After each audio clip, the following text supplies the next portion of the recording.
Do that one dance, baby. That one dance. Sebelum belajar, Bismillahirrahmanirrahim. Rabbi zidni ilman warzuqni fahma. Artinya, ya Allah, tambahkanlah aku ilmu dan berikanlah aku rizki akan kepahaman. Di video kali ini, kita kembali belajar pada tema 4, subtema 2, muatan pelajaran PPKN. Usaha yang perlu dilakukan dalam keberagaman kegiatan ekonomi. Keberagaman kegiatan ekonomi dapat disebabkan oleh potensi dan semangat kerja keras yang dimiliki oleh para pelakunya. Potensi harus terus-menerus diasah dengan rajin berlatih dan tidak mudah putus asa. Potensi menggambar yang dimiliki dapat mengantarkan seseorang menjadi perancang pakaian yang terkenal. Mengembangkan potensi diri untuk menghadapi era globalisasi. Berikut ini adalah contoh potensi yang dimiliki oleh seseorang dan cara untuk mengembangkan diri. Yang pertama, potensi yang dimiliki yaitu berenang. Berenang dapat dikembangkan dengan cara berlatih renang dengan rutin dan didampingi pelatih. Yang berikutnya, membuat mosaik dan kolase. Usaha untuk mengembangkan diri ini yaitu berlatih menciptakan kreasi mosaik dan kolase dengan giat. Menggambar. Menggambar dapat dikembangkan dengan cara sering menggambar dan belajar berbagai teknik menggambar. Contoh potensi yang berikutnya adalah menarikan tari daerah. Usaha untuk mengembangkannya yaitu belajar di sanggar tari daerah dengan rajin. Selanjutnya, menulis cerita. Usaha untuk mengembangkannya yaitu rajin menuliskan ide-ide tulisan, kemudian mengembangkannya menjadi sebuah cerita. Apa potensi yang kamu miliki?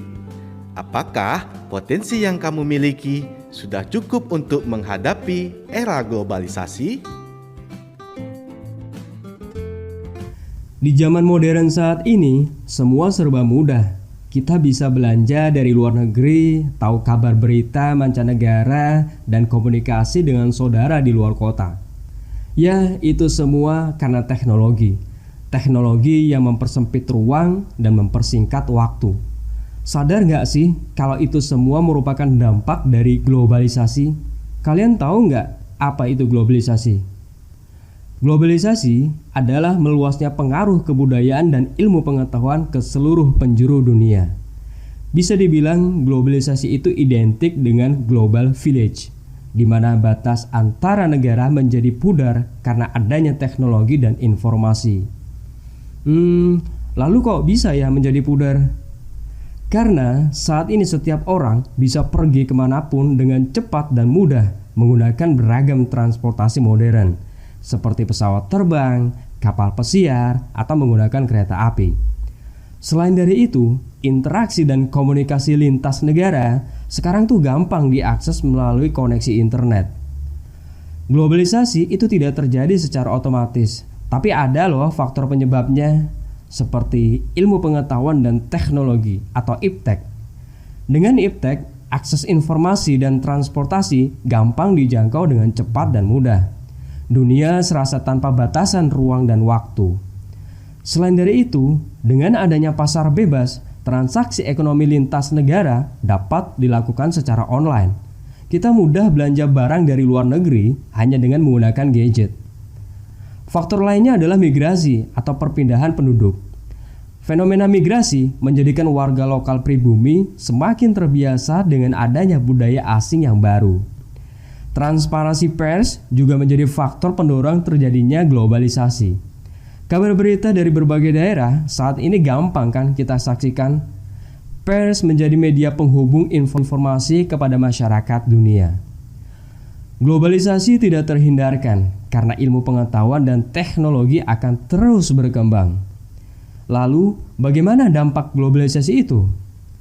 Di sektor ekonomi, transaksi ekonomi menjadi lebih mudah dan efisien melalui e-commerce atau perdagangan elektronik. Akan tetapi menjadi masalah jika produk lokal tidak siap bersaing. Pasar tradisional ditinggalkan yang akhirnya menyebabkan pengangguran bertambah. Kemudian mengakibatkan kesenjangan meningkat di masyarakat. Nah, itulah tantangan yang harus dihadapi. Sedangkan dalam kehidupan sosial, masyarakat menjadi semakin modern. Segala kebutuhan dapat dipenuhi dengan mudah melalui teknologi. Akan tetapi menjadi masalah jika masyarakat tidak memfilter budaya asing, menelan mentah-mentah budaya luar negeri yang kadang tidak sesuai dengan budaya Indonesia. Hal ini akan mengakibatkan degradasi budaya, dekadensi moral, dan munculnya paham radikalisme. Bagaimanapun sebagai orang Indonesia, budaya lokal harus dilestarikan. Nah, sekarang kalian udah tahu ya apa itu potensi ekonomi dan potensi apa yang ada di diri kalian. Juga tentang apa itu globalisasi dan dampak-dampak dari globalisasi. Sekarang tugas kalian yang pertama menyebutkan potensi yang ada pada diri kalian. Yang kedua menyebutkan apa itu globalisasi. Yang ketiga dampaknya, dampak positif dan dampak negatif globalisasi. Dan yang terakhir silahkan kerjakan buku paket halaman 70. Selamat mengerjakan.